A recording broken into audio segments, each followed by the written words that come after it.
सिद्धि की शादी के बाद वो ससुराल चली जाती है। पीछे रह जाती है भाभी रानी। सिद्धि के ससुराल जाते ही भाभी कहती है, अरे वाह जी वाह, सारे कपड़े मेरे। हाय रे पैंट, अरे वाह वाह, मजा आ जाएगा। अरे ये सिद्धि की अलमारी के सामने खड़े होकर क्या बड़बड़ा रही है? जाकर देख मेहमानों को विदाई की मिठाई मिली कि नहीं। अब हाँ हाँ माँ जी, क्यों नहीं, लेकिन पहले कपड़े तो बदल लूं। अब रानी आ जाती है सिद्धि के उन कपड़ों में जो वो ससुराल जाने से पहले घर छोड़ जाती है। अरे रानी, कुछ दिन रुक जाती। अरे ये तो सिद्धि बिटिया को मैंने ही दिया था, बड़ा ही फबता था उस पर, तुझ पर तो कुछ खास नहीं लग रहा। अब वो ना मेरे सारे कपड़े गीले थे तो सोचा पहन लूं। वैसे भी सिद्धि को कौन सा दिन पुराने आउटडेटेड कपड़ों को पहनना है। वैसे भी ये सूट तो मैंने तभी पहना था, वैसे खास है भी नहीं ये। हाँ हाँ ठीक है, लेकिन ना मेरी सिद्धि पर तो जमता था। सारे मेहमान चले जाते हैं और सिद्धि ससुराल से मायके पहली बार आती है। ओह, अपना घर, अपना कमरा, अपनी अलमारी। ये बोलकर जैसे ही सिद्धि अलमारी खोलती है तो सामने उसके कपड़ों की जगह कुछ और ही रखा होता है। माँ, ओ माँ, जरा कमरे में तो आना। सास और रानी वहां पहुंच जाते हैं। रानी ने पहनी होती है सिद्धि की जींस और टी शर्ट। अरे भाभी, ये क्या? ये तो मेरी बड़ी ही महंगी टी शर्ट है, इसे आपने घर में क्यों पहनी है?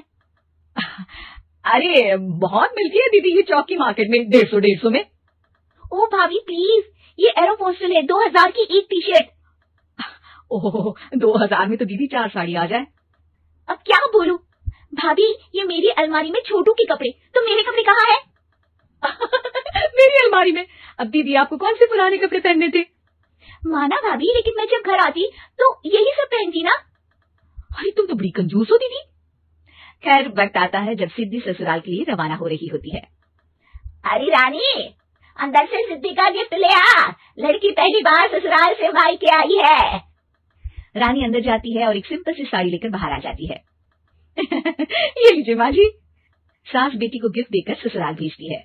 अगले दिन रानी एक सुंदर सी साड़ी पहनकर सामने आती है। अरे रानी, ये तो वो साड़ी है जो मैंने सिद्धि को देने के लिए दी थी जब वो ससुराल ले जाती, लेकिन ये तूने कैसे पहन ली? अरे माँ जी, ये साड़ी तो मुझे बहुत पहले से ही पसंद थी, लेकिन चिंता न करिए, मैंने सिद्धि के लिए भी अच्छी सी साड़ी दी है। हाँ। तभी सिद्धि का फोन आता है।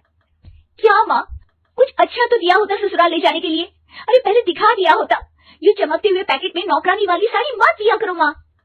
अरे बेटे, वो तेरी भाभी ने ना गलती से उससे पैकेट बदल गया। हाँ, मैं कल ही तेरे भाई के हाथ से तेरा वाला पैकेट भेज दूंगी। अरे रहने दो माँ, आई एम श्योर भाभी ने अभी वही साड़ी पहनी होगी जो तुमने मेरे लिए रखी थी, तुम तो समझ नहीं पाई उनको। खैर छोड़ो, मैं ज्यादा बोलती अच्छी नहीं लगती, रहने दो, आपको उन्हीं के साथ रहना है, फिर बात करेंगे। सास को रानी पर गुस्सा आ जाता है। वो उसके कमरे में जाती है जहाँ वो शादी का एल्बम देख रही होती है। रानी, मार्केट जाकर एक ऐसी ही साड़ी लेकर आ, कल प्रतीक जाकर सिद्धि के घर दे आएगा। अरे क्यों माँ जी, कितनी साड़ी देनी है दीदी को, यहाँ कोई सेल लगी है क्या?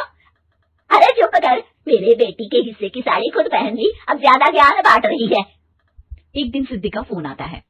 माँ, मेरी सास ने आप सबको खाने पर बुलाया है। सारे लोग सिद्धि के ससुराल पहुँचते हैं। खाना खाकर वो लोग निकल रहे होते हैं कि सिद्धि की सास सभी को गिफ्ट देती है। अरे बहन जी, बेटी के घर का खाना खा लिया, यही बहुत है जो आप ऊपर से गिफ्ट भी दे रही है। अरे बहन जी, आप भी कहाँ इन बातों पर विश्वास कर रही है। सास सभी को गिफ्ट देती है, लेकिन रानी को जो साड़ी देती है वो अजीब सी हरे रंग की, लाल रंग की बड़ी छाप वाली होती है। अरे छी, ये कौन पहनेगा? सासू माँ को तो जरी वाली इतनी सुंदर, और मेरे लिए ये नौकरानी वाली। अरे भाभी, दरअसल मैं जब भी घर आती थी आप वापसी में ऐसी ही साड़ी देती थी ना, तो माँ ने सोचा कि आपको आपकी पसंद की ही साड़ी क्यों ना दी जाए। बेचारी रानी, बोलती भी तो क्या। सिद्धि और सास रानी का चेहरा देखकर हंसने लगती है, तो रानी समझ जाती है कि अपने ही बिछाए जाल में वो फंस चुकी है।